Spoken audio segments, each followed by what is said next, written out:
Tick, tick, tick, tick. Come on.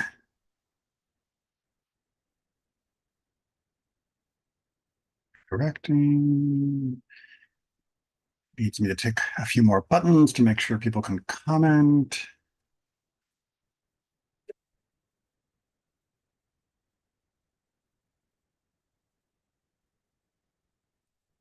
There we go. Okay. At least that looks like it's working. Sometimes it's hard to tell. All right. Well, thank you everyone for joining me this afternoon, and we are going to jump into our second parasha of the book of Shemot, the book of Exodus. And as we normally do each time, we'll be looking at one slice that I hope has some interesting depth to it that perhaps you haven't had time to examine on your own. The surface level of the Torah is something that can be accessed with good commentary and rigorous study, even by oneself, although it's always best to do it with others. But in-depth sometimes are things that are harder to track down. And well, that's hopefully where I come in. So let's go ahead and take a look at the opening scene here, where Moshe and Aharon, Moses and Aaron, are confronting Pharaoh, and are trying to establish their credentials. As a ambassador presenting their official documentation to the head of state, and of course then making their demand. So we are going to pick up here in verse number 7. Let's get that centered on the page. And we're going to see how well that initial encounter with Pharaoh goes. Now, Moshe was 80 years old and Aharon was 83 years old when they spoke to Pharaoh. I know it's just an aside to mark this place in their lives, but I always find it very powerful that Moses had multiple stages of his life, quite conveniently mapped out in 40-year increments, which give a much better feel to who he was and the time it took to become the man that he became. This is not something that happens overnight. It's also a good reminder that sometimes a second, third career is entirely the right choice. And well, I don't expect it to be as fulfilling for everyone as Moses's, but we should never think that we have nothing left to give just because we've reached a certain age. And we continue now on we continue now on verse number 8. Adonai said to Moshe and Aharon, saying, when Pharaoh speaks to you, saying, give you a portent, then say to Aharon, take your staff, throw it down before Pharaoh, let it become a serpent. All right, so this is the classic image that gets reproduced, often at the expense of much other subtlety or detail, in almost every movie about the Exodus. This is something that I talked about in some detail during my sermon last Saturday. Unfortunately, the recording software quit, and there's no way to fix that on Shabbat, so that's just going to be between me and the people in the room. But the staffed snake was a very powerful image, and that God had told Moses he would be displaying, and now we are going to see it in action. Moshe and Aharon came to Pharaoh, and they did thus as Adonai had commanded.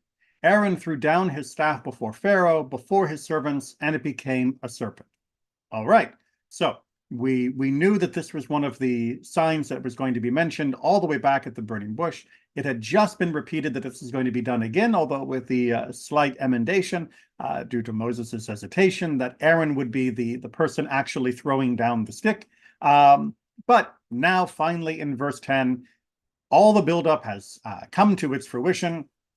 The staff is down, it's turned into a snake, and we are, of course, expecting, if we were uninformed readers or naive, that this would be the end of it, or maybe go on to some of the other signs, such as the hand becoming covered in sarat, the so-called leprous affliction. Of course, that's not what happens. Verse 11, Pharaoh too called for the wise men and for the sorcerers, that they too, the magicians of Egypt, should do thus with their occult arts. So the Hartumei Mitzrayim, the magicians of Egypt, are called in. These are their sages, these are their magic doers, and they are told to do the same. that this is what they are supposed to do. And verse 12, and they threw down each one his staff, and these became serpents. But Aaron's staff swallowed up their staffs. Yet Pharaoh's heart remained strong-willed, and he did not hearken to them as Adonai had spoken. Okay, so just a few verses, but a lot has just happened. Some of it was expected. We knew the staff was going to be thrown down. We did not have any preparation for verses 11 and 12, that the magicians of Egypt would somehow be able to replicate the act of Moses and Aaron. After all, that's going to force us to scratch our head a little bit and say, well, wait a minute, this wasn't Moses and Aaron's idea.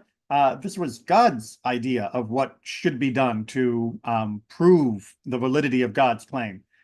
Did God not know that these magicians were going to be able to duplicate what God had done? And of course, having already asked that question, we are then led inexorably to the bigger question of, wait, what did the magicians do? Did they just do a miracle? Did they just do something as impressive as God? Wait, hold on. Is there magic in Egypt? Are these actually legitimate sorcerers that are doing hocus pocus? And it is, at least to this stage, keeping up with the quote magic or miracles, if you'd prefer a more neutral term or more divine term of what God is doing. That seems uncomfortable, unlikely. That seems confusing. How would the magicians be doing this? And again, if God knew that there were magicians in Egypt, which an omniscient God would surely know, why did he choose this particular act as a opener? Why not go straight to the plagues that they cannot duplicate even in part? Just skip all of this preamble and get to the good stuff, where they throw up their hands and say this is the finger of God. Why start with the preamble? Well, the answer to that question I'm going to go ahead and give, or at least the most common answer, I believe, which is already found here in our section, which is verse 13, that Pharaoh's heart remained strong-willed, right? We get this repetition of his heart strengthening or hardening, two different verbs in different places. We've talked about that in previous classes in much more detail. But it is important at this stage that Pharaoh be set up to not cower yet, that Pharaoh not capitulate purely because of the symbols of power that are being displayed, but instead that Pharaoh actually have the resolve, have his metal be stiffened, in order that he be able to properly engage in this conversation as he thinks he is, which is as an equal to God. So this preamble here with the staves was a necessary component of giving Pharaoh reason at the beginning to think that there was nothing exceptional going on here, and thus he could continue to do exactly what he always wanted to do, which was to be an oppressive tyrant. And that gets highlighted in a way that would be missing were we to cut straight to Pharaoh cowering as Moses was hurling fireballs at him like Gandalf or something. So the staging is essential for the ultimate moral explanation of the Exodus, but it can still be very confusing to a reader going through this. But that's not our focus for today, which you can always tell whenever you're studying with me, because anything I actually explain up front clearly can't be the focus, because I always think things that we're going to focus on require a lot more investigation before explanation, as we all should whenever we are dealing with something that is especially complicated. So what is our focus going to be? Well, it is the fact that the Egyptians are able to duplicate anything at all. This is fundamentally challenging, especially to a modern reader. As we're going to see, the Jewish conception of magic has a long pedigree, and it has a range of opinions throughout our tradition. There is no straight line between antiquity and modernity, with the concept of magic diminishing as modernity increases. Instead, there have been people who have been very opposed to a literal reading of magic all the way from the beginning, and people who have been very in favor of a literal reading of magic all the way up until the modern time. And that's something we're going to have to look at, discuss, and we'll come to our own conclusion, but perhaps I can guide you at least in my own thoughts on the matter. So before we jump into the commentary, as always, I like to give a little moment for any comments or questions that are about the text itself, that are not dealing with the magic of the magicians of Egypt, but any of the other topics we have touched on more tangentially. All right, not seeing anybody jump in, and of course, I will double check from time to time. So if you do, I'll catch up when I do. Don't take it as being insulting if I haven't seen your question too fast. I don't have that little list working beside me right now. All right, so let's take a look at Shemot Rabbah. Shemot Rabbah is one of those great compilation of midrashim from the early generations. And of course, as you would expect, they have a lot to say on this particular passage, but we're going to just start with a shortish quote. Pharaoh also called for the wise men and the sorcerers. Okay, what's going on here? Well, at that moment, Pharaoh began laughing at them, meaning at Moses and Aaron, chuckling at them like a hen, saying to them, "Are these the signs of your God?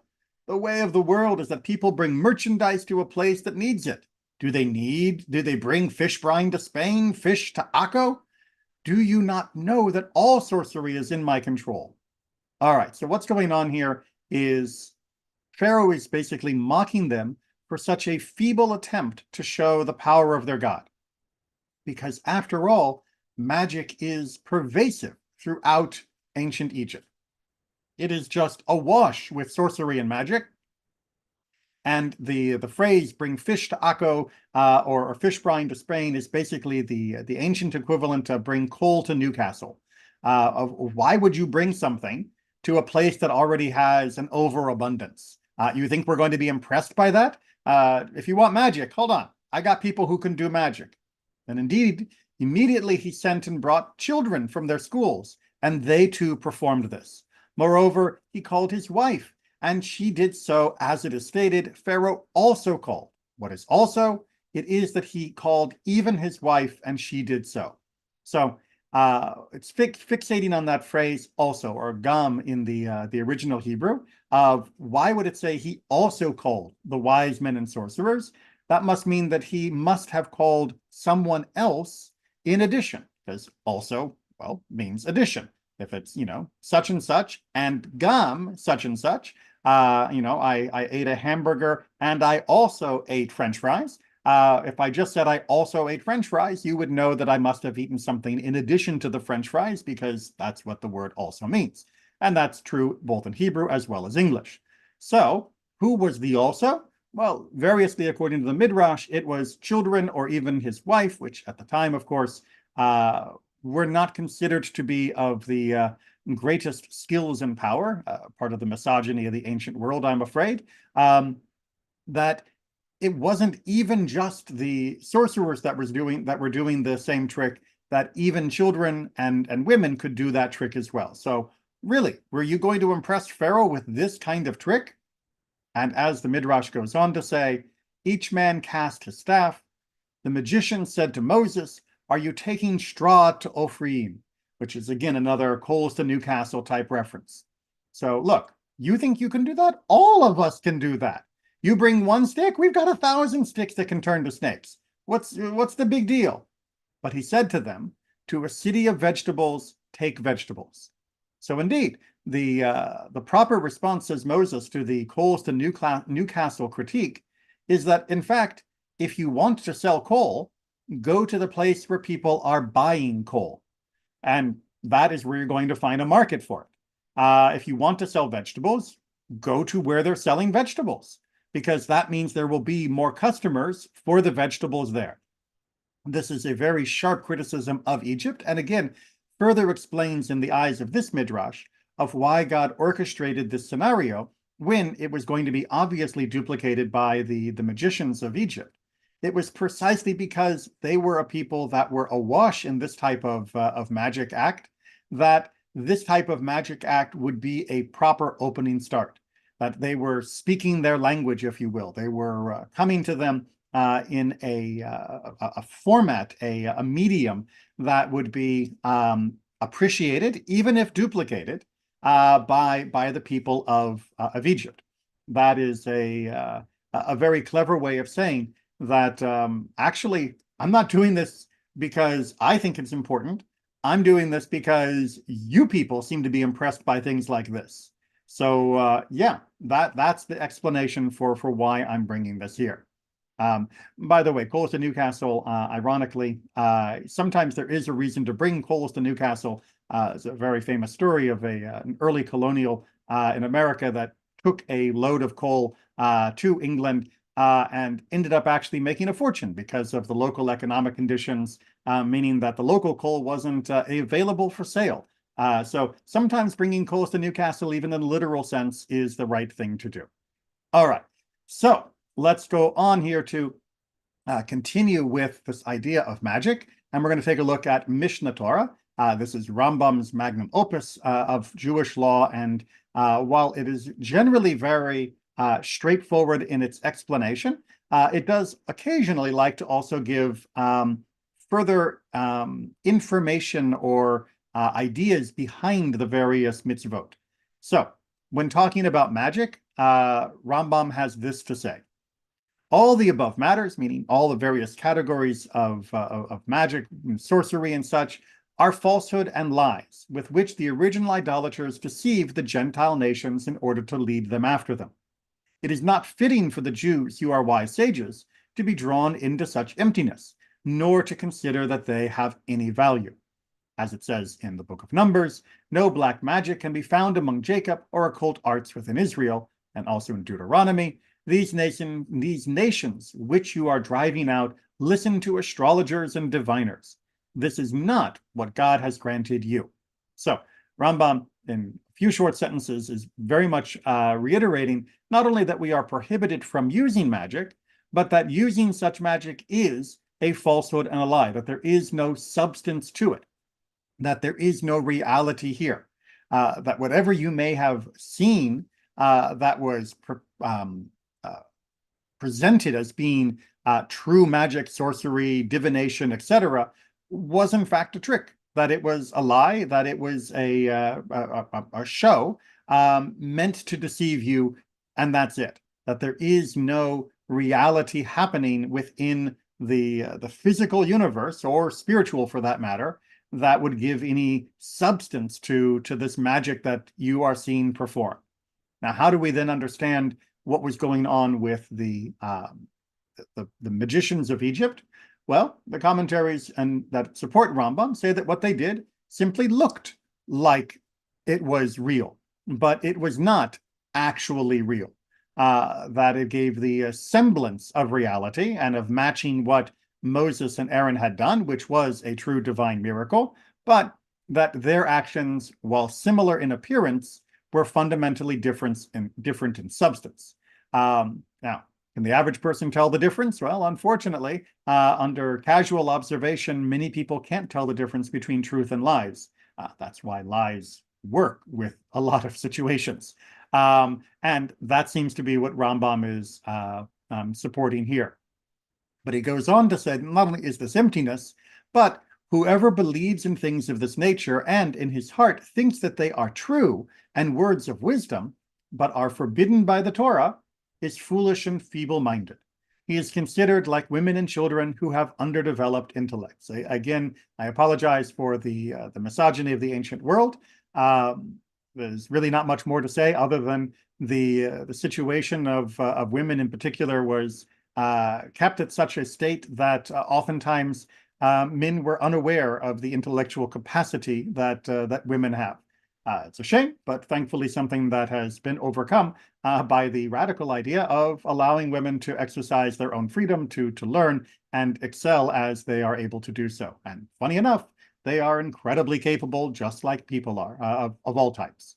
All right, but let's go back to the the meat of what Rambam is saying here, which is that you shouldn't think that this magic and sorcery is real, but the Torah says don't do it. Instead, you should recognize that the Torah says don't do it, even though it is not real and an illusion. That it is not that the Torah is prohibiting us from using these magical techniques because of their reality. It is forbidding us to use them because of their falsehood, because they are used deceptively. And the idea that anything real was happening there should be furthest from your heart, from your thoughts. All right. And as he summarizes at the end, the masters of wisdom and those of perfect knowledge know with clear proof that all these crafts which the Torah forbade are not reflections of wisdom, but rather emptiness and vanity, meaning things that don't work, which attracted the feeble-minded and caused them to abandon all the paths of truth. So they are forbidden because they are, like idolatry in general, among the worst ways of corrupting the mind of a person away from truth and away from God, away from righteousness, and away from all goodness in life. If you can prove something with these illusions and people accept it as proof of your authority, then you can make them do anything. It's one of the reasons why Judaism doesn't hearken to miracles in and of themselves as proof of somebody's correctness. All right, so that's Rambam's position, fairly common. I will remind you that he is 1,000 years ago.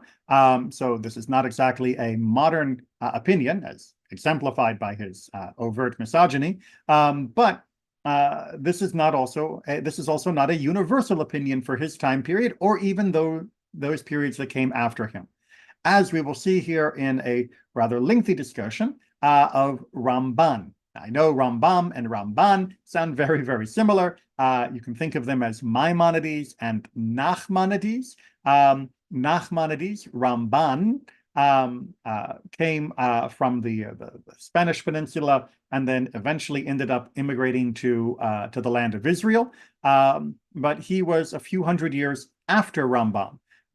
Nonetheless, you'll see his opinion of these topics is not as dismissive as Rambam was himself. So, what does he say? Well, he starts off by letting us understand the basic desire behind all of this. All human beings desire to know things that are to come upon them and engage in what they consider to be pursuits of wisdom. All right? So, look, we're not surprised that people want sorcery to be true. We're not surprised that people want magic or divination or want to think they can talk to spirits or any of those other things, because humans want to know what's going to happen. They also want to know how they can control what happens.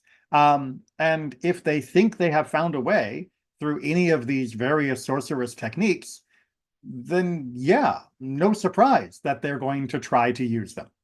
So the psychology being clear, then we now have to figure out, well, what is real?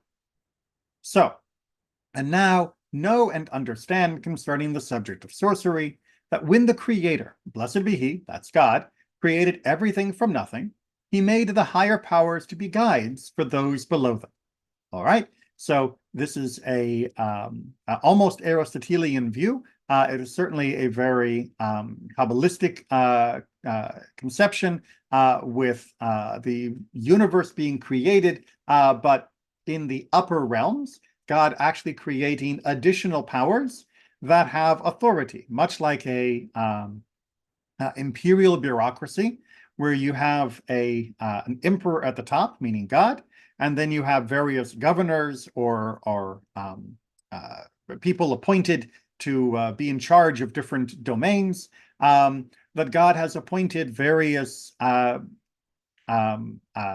angelic, I guess would be the best word, forces to be in charge of different aspects. Thus, to give an example, He placed the earth and all the things that are thereon in the power of the stars and constellation, depending on their rotation and position as proven by the study of astrology. Over the stars and constellations, He further appointed guides, angels, and lords, which are the souls of the stars and constellation. So, what he is trying to blend together here is an understanding of astrology. And yes, by astrology, he does mean what a modern person would first imagine, that the relative position of the planets and stars can tell you something about the future, that it can reveal truths to you other than just that's Mars, but that positioning can actually be of scientific and of wise importance to you if you know how to read those relative positions. Now, the explanation that he's giving is that the reason why that works is because God placed these angelic lords over all of the heavenly bodies. Thus, the relative position of the heavenly bodies really reflects the relative position of these divine entities that were created and instructed by God. So while we may think it a little odd to examine the stars for wisdom apart from anything other than astronomy, if you imagine those stars are in fact a material reflection of the spiritual entity that God created to govern them, then it's no different than saying the person on the other hill is flashing a light, and the flashing light, yes, is not controlling anything, but it represents the information that the person who's pulling the trigger is trying to share. So astrology is not in and of itself true because the planets and stars are doing anything in and of themselves. Astrology is true according to Ramban because the stars are those blinking signals of the relative position of these angelic powers. Okay, so where does he go from there?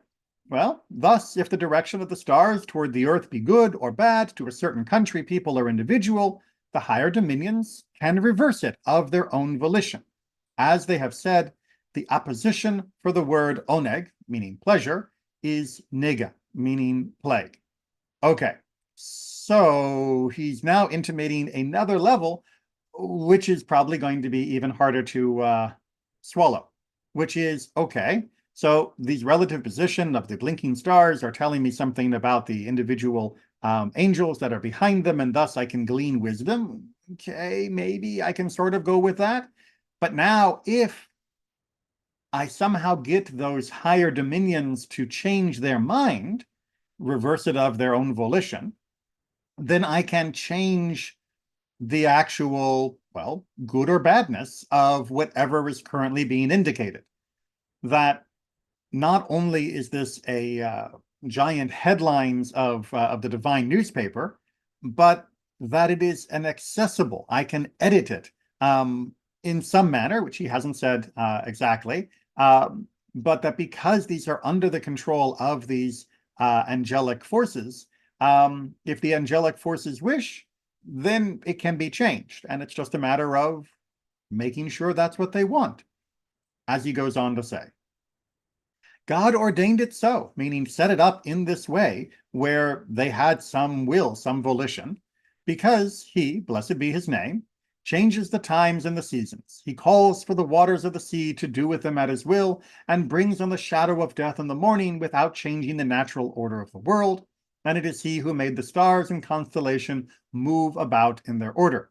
This then is the secret of all forms of sorcery and their power, concerning which the rabbis have said that they contradict the power of divine agencies, meaning that they are contrary to the simple powers with which the agencies have been endowed, and thus diminish them in certain aspects thereof. Okay, so what is he saying here?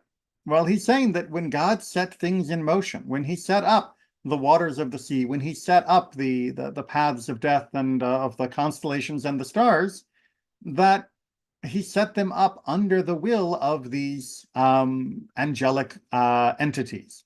And as such, that means that there is a spot to manipulate from. And that by doing so, you're not fundamentally changing the order of the natural order of the world. You're actually just using one of the levers of creation. Now, a more mundane example would be to say, if I drop a rock, it will fall to the ground. I am manipulating one of the levers of creation, gravity. But that's one, obviously, in the modern world that we're more comfortable with because we have measured and tested it, although technically we still can't explain why it works that way. That's hopefully something we'll sort out eventually. But we do have the means of manipulating part of creation. And when I drop my rock and it falls to the ground, no one blinks at that being unnatural. It's considered perfectly natural, even though it was I that lifted the rock, and when I dropped it, it was this force of nature that pulled it to the ground because I had manipulated the rock into being in a position where it would act upon it thusly. Well, says Ramban, it's the same thing with magic. All right, sorcery is the same thing. That God created these forces in the world, and they are part of the world. It is not supernatural by definition. In fact, it is natural. And by manipulating them in the correct order, you are going to affect changes the same way that lifting a rock will give you the ability to drop the rock, and the universe will oblige by bringing it back down to the ground. So this is his naturalization of the supernatural magic. Now, again, that's not quite the way we think of these things in the modern world. But sit for a moment with the perhaps discomfort of Ramban's perspective. All right, let's go ahead and see how he continues on this topic. As I said, this is a lengthy passage of his because he had a lot to say. You'll also notice by my many ellipses that there were many longer digressions and additional passages. Highly recommend you look at the entirety. I scrolled and now I lost my place. Therefore, it is proper that the Torah prohibits these activities in order to let the world rest in its customary way, in the simple nature, which is the desire of the Creator. So yes, this is possible. Yes, it is there, but it is not the ideal. The ideal is simply to say, look, God put everything in its order. Let it play out the way it did. Don't try and manipulate it. Don't try and pull on the levers and twiddle the knobs and see what you can do to improve it for yourself. Allow it to simply play out, because that's what it means to respect and have faith in the desire of God. And different than Rambam, Maimonides, our earlier text, he isn't saying Torah prohibits this because it's all lies. He's saying Torah prohibits this precisely because it's not lies, because it does work. It just does work that we should be opposed to doing. Now, many scholars dispose themselves to be liberal with regard to these enchantments by saying that there is no truth in them whatsoever, like Rambam. For who tells the raven or the crane what will happen? But we cannot deny matters publicly demonstrated before the eyes of witnesses. Okay, so Ramban is going to take issue with the opinions of people like Rambam, who say it's all fake, by saying, oh, no, we got evidence, right? We've actually seen this demonstrated. And as such, we have to accept that indeed it has some substance to it. That doesn't mean everything that you see that gets presented as magic and sorcery is real, but it does mean that there is some that is real. And as such, we have to explain it while still also recognizing that it's forbidden. Now, do I believe that Ramban saw proper peer-reviewed research that actually investigated this? Or was it simply a demonstration that was extremely convincing, that was then used as evidence for additional claims? My guess is it's the latter, and not to impugn his observational skills or those of other witnesses, but it's not hard to convince a lot of people of powers. That's happened all the way up into the 20th century. Indeed, there was even a very famous con that was done. Con is the wrong word. Deception that was played on some of the attempts to study psychic phenomenon in the 20th century, late 20th century, where a couple of well-schooled fraudsters. Yes, they were lying, but they were not actually lying for their own sake. They were lying to show how simple it is to defeat the inadequate protocols of investigating these types of phenomenon, and how easy it is to convince people that things are real, because secretly, going back to Ramban's earlier statement, we want them to be real. We want there to be some path where we can know what will happen. We want to be able to hear the spirits. We want to be able to use power and magic and sorcery, and we want that to be real, because boy, that would just seem like that would make things easier and better. Nothing like telepathy and telekinesis to make my life sound, really fun and exciting, much better than what I'm doing now. But really, even when you see proof of these things, it's not real proof. You only have to go back and watch the videos of Uri Geller to recognize the fraud that is perpetrated. And that actually was more of a case of a fraud where someone was truly pretending to be doing things legitimately as a means of personal enrichment. Okay, so Ramban, on the other hand, did not have access to the same type of empirical investigation, so we will give him a little bit of a pass on his believed experiences and witnesses. But let's continue with this idea about what is and isn't prohibited and why with regards to the magic that he does believe is real. Now, when scripture included the diviner by clouds and the other diviners with the abominations mentioned, it reverted and explained these nations that you are to dispossess hearken unto diviners, meaning by clouds, and unto other diviners for their wisdom is to know future events. But as for you, the eternal God has not suffered you to do so. The Torah is thus stating, God has prohibited you these specified practices, such as passing a child through the fire, because they are abominations before him, and because of them he drove out these nations before you. So we have a general statement about or rather a specific statement about the practices of the nations that were being kicked out, but we should recognize that that is not a blanket statement about all of these sorts of practices, which is how he is sort of finding room for believing and practicing things like astrology. He further forbade the enchanters and the diviners to you, because he gave you great eminence in setting you on high above all the nations of the earth, in that he will raise up a prophet in the midst of you, and place his words in his mouth, and you will hear from him what God will do. To know the future, it will be unnecessary for you to resort to a diviner or soothsayer who receives the knowledge from the stars or from the lower powers among the lords above, whose words are not all true, and who do not provide all necessary information. But prophecy informs us of God's desire, and not one of its words will fall to the earth. So what Ramban is trying to say here is that even if there is some validity, and even if we have a desire to use these things, God prohibited them from us because, one, they were part of a package of abominations from the people that were in the land of Canaan before we came back from the exodus of Egypt. But more importantly, because God was going to give us something even better. These practices are still fundamentally flawed, not only because we might be ill-equipped to actually gather the information from them, but also because the information that we get may not all be 100% accurate in the first place. Only God has 100% of the truth, and only God can convey that truth 100% accurately. Therefore, the prophets that God give us are superior to any of these other techniques. And so we should have no reason to stoop to using these inferior techniques when God has blessed us in this other way.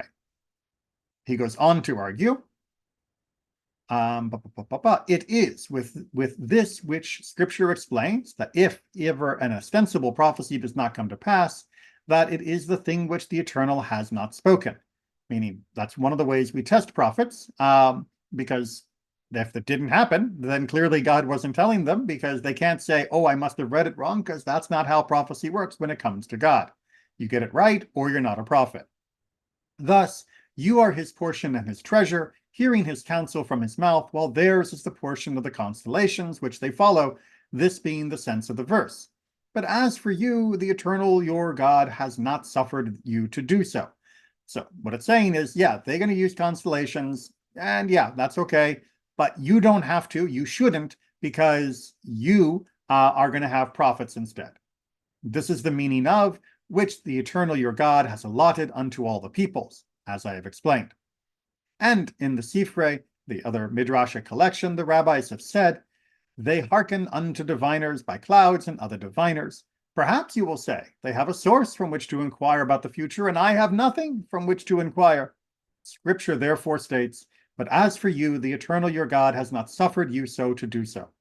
This is proof to all that we have explained that with respect to the diviners, some root of the matter is found in them, and therefore Israel had a legitimate complaint in being enjoined from making use of them.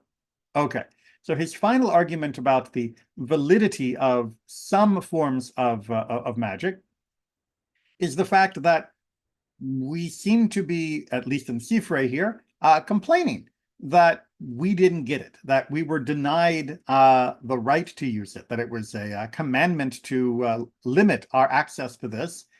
And why would we complain unless it was real? Now, as you can probably guess, at least those of you who have studied with me for any length of time, I disagree with Ramban on this. I know of people quite often who will complain about things which aren't real and who will complain about not getting something that they think someone else did when the other person didn't, or it wasn't a good thing to be getting anyway.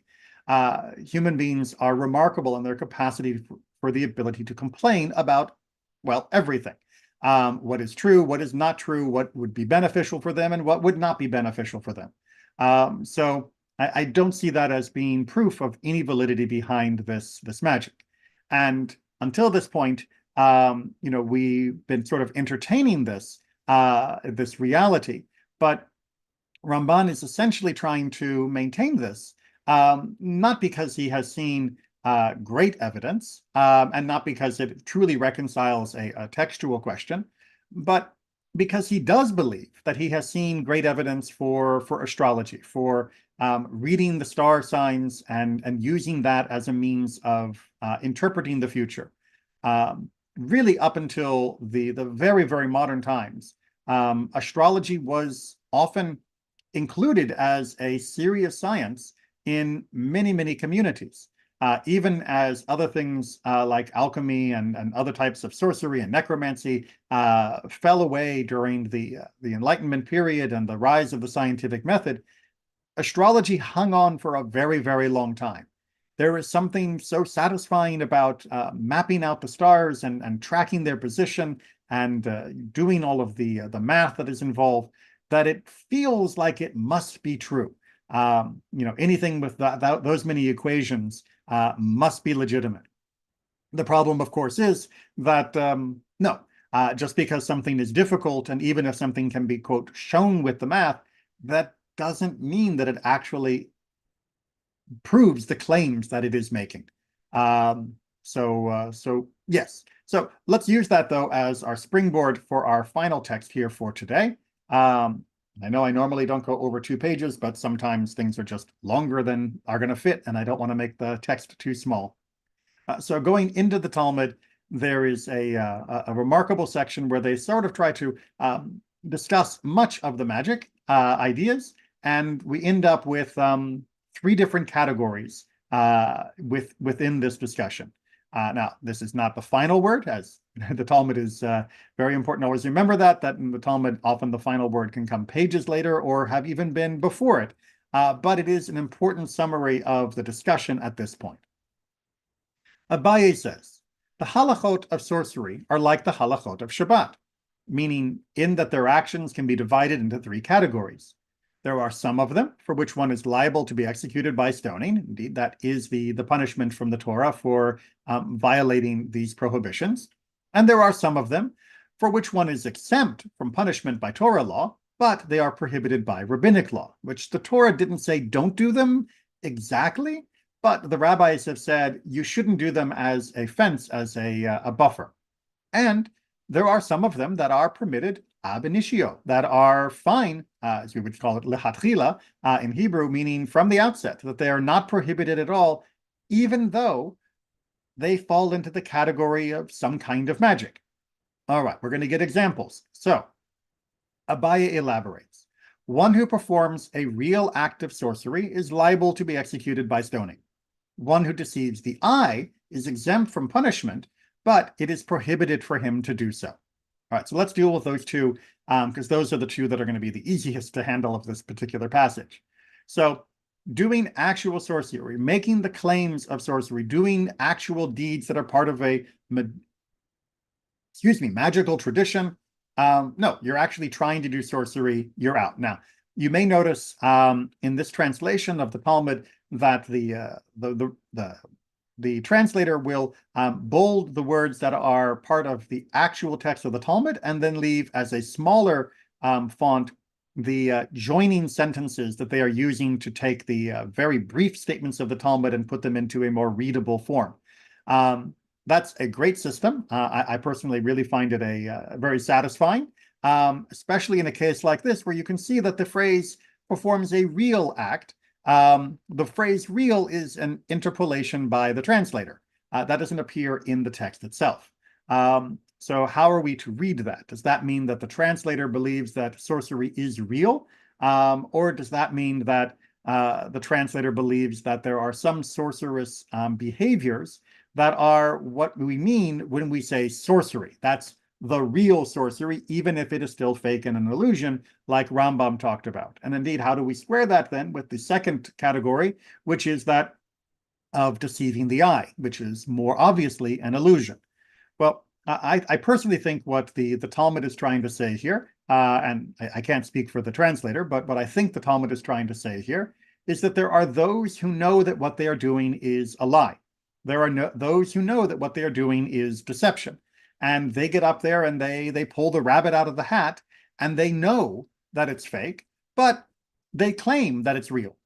That they claim that what they are doing is, sorcery, and therefore you should believe them, buy their book, or whatever it might be, that they're going to teach you the secrets of power, or they can heal your child, or whatever it might be.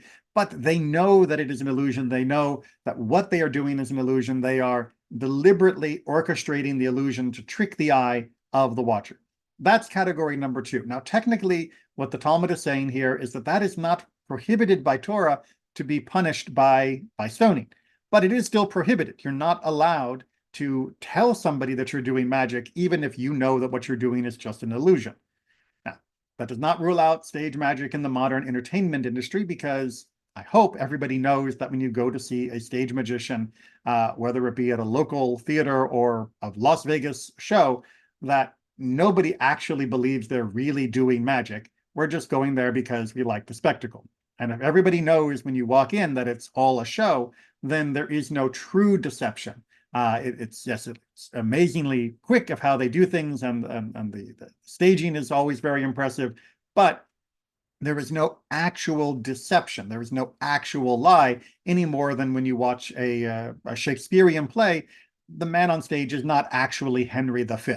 And the fact that he gets called Henry V is not trying to deceive you or lie to you. It is just there to entertain. So that's category number 2.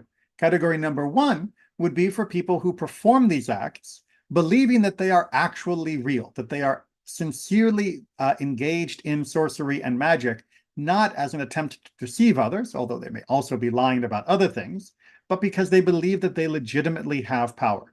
Now, like Rambam said, and I agree, there is no actual power in them, but this is what the Torah was most worried about, was giving over our hearts and minds, giving over our faith to these types of behaviors when they are absolutely empty. Now, you might think that it's worse that somebody trick someone else by doing something that they know is a lie, but telling someone else is true. But in fact, that is less pernicious than when somebody truly believes it with their whole heart, even though it is in fact empty, even though it has no actual power. That then becomes much more ingrained within a society and much more corrosive upon the psyche of the people. So that is the category the Torah prohibited. The secondary category are the attempted lies and deception. The third category, what is permitted ab initio? It is to act like Rav Hanina and Rav Oshaya. Every Shabbat Eve, they would engage in the study of the halachot of creation, and a third-born calf would be created for them, and they would eat it in honor of Shabbat. Okay, what's going on here? So what's going on here is the idea that there are certain forms of study. In this case, they're talking about creation, where if a person is of great enough wisdom, that it will seem as though they have power over creation itself. And that is not magic. That is not sorcery, according to this opinion. That is simply plumbing the depths of reality, as was created by God. And for certain incredibly gifted people, that will produce wondrous results, such as this third-born calf, which would thus be outside the normal realm of halakha, and as such subject to being able to be slaughtered on Shabbat. So that's the issue here, that there is a way to understand reality by the study of creation in this example that can produce results that are magical. Are they actually magic? Well, that would have to be a much longer conversation. Are they truly supernatural, or are they the ultimate expression of the natural as God created? Well, I would lean towards that latter explanation, and I would say that that also points towards our understanding of the modern world, that there are many things that we do that have magical and nearly supernatural actions. I can talk to people around the world, and right now I'm talking to who knows how many people, and they will be able to watch this again for who knows however long YouTube is still around. We are able to travel by plane in a way that would absolutely boggle the mind of anybody before the 20th century. We have powers of life and death that are truly wondrous, and they come ultimately from the study of God's creation. Now, properly from the rigorous study of God's creation, what is usually called science, although a lot of what people call science isn't science, and a lot of what people think science is about isn't. But through proper, rigorous, examined, experimental, peer-reviewed, statistically important, and backed up with actual testable hypotheses, all those wonderful different caveats of science, we can do wonders and we can create miracles. And that study of creation is not in opposition to God. And in fact, it creates a form of magic that will be much more reliable than what the Egyptians were looking for, and much more reliable than any of the incantations or astrology of the Middle Ages. So there is some truth to the idea that things can be done that are wondrous. It's just the proper avenue may not be what we think. And I just want to finish off, because I see we have a couple minutes left, with one last explanation from some of our commentaries that I didn't quite have time to put in, or at least I thought I might not have time to include, which is when we look back here at verse number 12, and we see at the outcome, after the wizards threw down their staffs, after Aaron had thrown down his, what do we see? Aaron's staff swallowed up their staffs. And as the commentators point out, he didn't have his staff swallow up their snakes. He had his staff swallow up their staffs, meaning their staffs had never actually become stakes. They were still staffs. Indeed, that's even more wondrous, to have it swallow up a stick than to have it swallow up a snake, because snakes swallow snakes all the time. Sticks don't usually swallow sticks, but it does give us a little bit of a hint that while it may have looked like what they had created were serpents, all they had really done was a very clever bit of stage magicianship to make their sticks look like snakes. And that is what Aaron then dealt with in his own way. And indeed, we should as well deal with those that would dissemble or lie or purport to show miracles as a way to deceive others or even to deceive themselves. God has given us command of the world and a brilliant mind and communities that can work together to not only understand it, but to implement what they understand. And in the end, that has been the ultimate means of transforming the world into a better place, and one that we should continue to rely on alongside the wisdom and guidance of Torah. With that, we will finish for today, and I look forward to studying with all of you again soon. Maybe tonight if you come by the building, or next week for our Torah study, or over the weekend and Shabbat.